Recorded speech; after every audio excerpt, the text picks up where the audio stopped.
Well, as we've been reporting this morning, our top story, of course, Joe Biden has had to cancel the Australian leg of his upcoming trip through the Pacific. Joining us now, the United States Study Centre CEO, Dr. Michael Green. Michael, good to see you. Thanks for your time. Were you surprised by this, or did you think there's no way he could go with the crisis around the debt ceiling? I was worried this would happen. In 1995, Bill Clinton had to cancel a big summit trip to Asia for APEC. 2015, Barack Obama did. Same reason.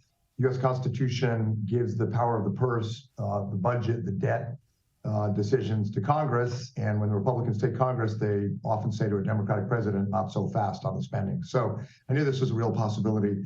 The fact he's going to the G7 is something, because he'll be in Hiroshima talking about geopolitics in the Indo-Pacific with his counterparts. Could he not send Kamala Harris in his place, or does that not really cut it for such a prestigious grouping?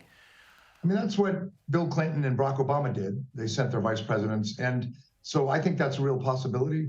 A lot of the initiatives that are underway for the Quad, the summit of the American, Japanese, Indian, and Australian prime ministers in Sydney, can move ahead, whether it's Joe Biden or Kamala Harris. So I think that is a real possibility, but we'll see. I haven't seen an announcement from the White House yet on whether the president will zoom in or send the vice president.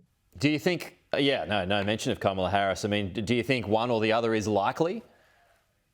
It's a cop-out to say this, but it's 50-50. I hope he sends Vice President Harris, because the value of the Quad meetings is really not the public part the rest of us see. It's the candid discussions they have behind closed doors, especially about China. Okay. And you can't really do that as well. No, I was wondering about this because China obviously is no fan of the Quad. I wonder if it would, raise a fist in victory this morning, the fact that the Quad, perhaps wouldn't be going ahead? Yeah, I'm sure they will. I'm sure they'll be fanning out across the Indo-Pacific saying, see, we told you the Americans are not there for you. China's not going away. But I think the Biden administration is coming off of a series of real diplomatic victories. The presidents of Korea, the Philippines signed major agreements to cooperate with the U.S. There was some way they were going to tilt to China. They're not. So this is a setback, and the Chinese will exploit it. But it's coming off of the back of some important successes for the president. And, he'll be back next year, I guess. Yeah. Just on the debt ceiling, I've often wondered what's the point of a debt ceiling when they just keep breaking it anyway?